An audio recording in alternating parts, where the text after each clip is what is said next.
és la PCR? Què són els tests serològics? Comencem pels tests serològics. Els tests serològics són justament els tests que medeixen aquests anticossos dels que hem parlat abans.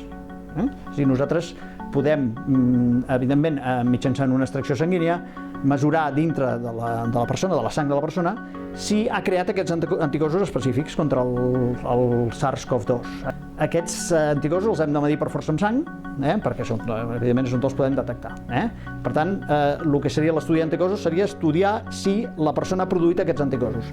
Què és la PCR? La PCR és una tècnica, reacció en cadena de polimerasa, que és un tipus de tècnica, però és una tècnica que el que fa és detectar l'estructura genètica del virus dintre del nostre organisme.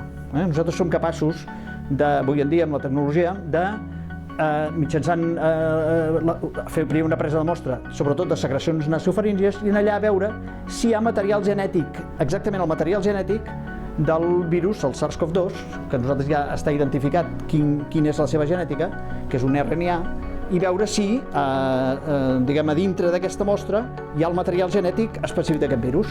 Per tant, són dues tècniques diferents. Una ens diu si el virus està present, l'altra és si hem creat anticossos. Les limitacions han sigut una mica donades per la capacitat que hi ha hagut en aquest moment per la indústria de poder proveir un mercat que de cop ha explosionat, per dir-ho d'alguna manera.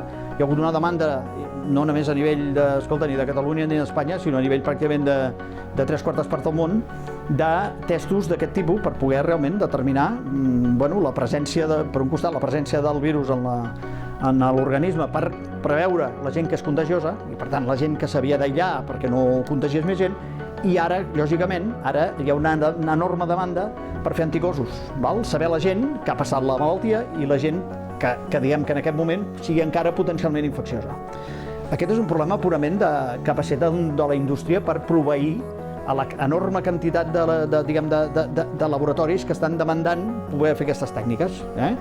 Aquesta situació, que ha sigut molt precària durant tot el mes d'abril, ara comença a estabilitzar-se i ara comencem a veure que ja tenim capacitat per anar una mica atenguent a tothom. Per això, durant moltes setmanes, només s'han guardat aquests testos per el que era el personal de risc, bàsicament personal sanitari i personal que estava en contacte amb els malalts, incloent-hi Mossos d'Esquadra, policies, gent que treballa en ambulàncies, etc. Vull dir, gent que tenia contacte directe amb els malalts, perquè és que si no, no haguessin hagut test per aquesta gent i per detectar realment la gent en contacte. Ara ja s'està podent fer a població general. Nosaltres en aquest moment ja ho estem fent per la gent que ho necessiti o que s'ho vulgui fer, i l'únic criteri que en aquest moment nosaltres en el laboratori imposem és que, això sí, perquè ho diu la disposició legal pertinent, és que han de venir una prescripció mèdica. És a dir, un metge els ha de fer una demanda de la determinació de PCR o d'anticossos.